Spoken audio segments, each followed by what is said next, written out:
guys, nandito tayo sa Paragon Village. Ayan.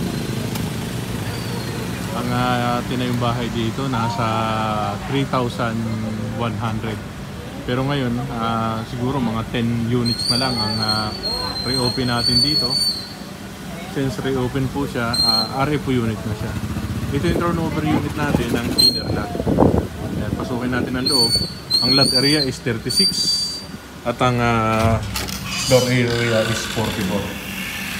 Ganito po yung turnover natin. Ayan. As in naman po ito, kahit sa lahat ng Apex Homes, ganito po yung turnover nila. Ayan. Ngayon, ang kagandahan nito, ipapakita ko naman sa inyo yung dress up model. Ayan yung naka-dress up. Ito yung magiging living area nyo. Ayan dito, living area. Ayan. Dito yung kitchen. Ayan dito sa likod. Ito yung kitchen area sa likod. May 2 meters kayong setback sa likod. Ayan. Ikatin natin taas. Ito yung toilet and bath. Ayan, toilet and bath niya. Ang kagandahan dito, ang TCP natin is estimated natin nasa 1.3 to 1.4 lang. Ayan. At ang down payment natin is very minimal lang, payable pa in 6 months. Then ang estimated monthly natin sa Pag-ibig is 8,000. At ang record salary naman natin is 23,000. Ito yung taas natin, good for 2 bedroom. Ayan, mataas naman yung Kesame niya. Ayan, kung titingnan nyo, ayan, mataas ang Kesame. Ayan, good for 2 bedroom siya. Yung mga bintana natin, naka-swing window siya na may grills na. Ayan, buhos naman siya dito. May mga outlet na rin siya at switch ng ilaw. Ayan. Para sa 2 bedroom, kasyang-kasya na po yan. Pasukin natin yung dress-up unit para makita nyo. Ito pong Paragon is located sa Barangay Agustin 13 Martires, Cavite. Ayan, kapag siguro mga ilang minuto lang, 5 minutes, nasa SM13 na kayo. Tapos may ginagawa tayong Kapitolyo dito, malapit na malapit dito. At madali po itong makita kasi tapat po ito ng Camellia. Ayan, Camellia Homes. Ito po yung dress up natin. Ayan.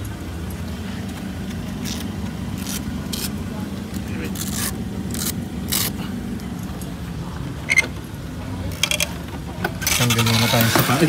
Sorry. Sorry mo. Ito yung dress up unit natin. Ayan. Ibang-iba naman po yung dress up natin. Ito yung nilagay na living area. Tapos naglagay dito ng parang bar counter. Ayan, dito yung lutuan nyo. Ayan. Ito yung toilet and bath natin. Ayan, toilet and bath. Ayan, ito po. Tapos dito naglagay ng overhead cabinet. Tapos cabinet dito sa baba. Ayan. Pag umakyat tayo sa taas, ito na yung hagdanan niya. Ayan. May pwede kayong gawing nilagyan nila ng office dito. Ayan. Pwede yung ganitong design, gayahin nyo. Ayan, dito yung office. Tapos, ito yung isang bedroom natin na may double deck. Ayan. Yung dalawa yung anak nyo. Isa sa baba, isa sa taas. Tapos ito yung study table. Ayan. Magandang paka-setup natin. Ito yung master bedroom. Ayan. Malaki naman yung master bedroom niya. Maganda yung pinaka-setup niya. Lumuwag yung taas niya. Ayan po. Kesame. Ayan, Kesame. Mataas ang Kesame. Tapos maganda ang pakalagay ng setup ng bedroom niya. Naglagay pa dito ng malaking cabinet.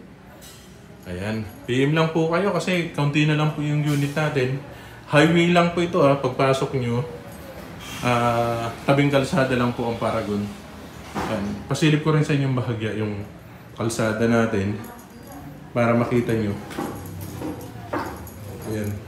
Sa halagang 1.4, ayan, meron na kayong napakagandang Paragon Village dito sa Tansa, dito sa 13 Martires, Cavite.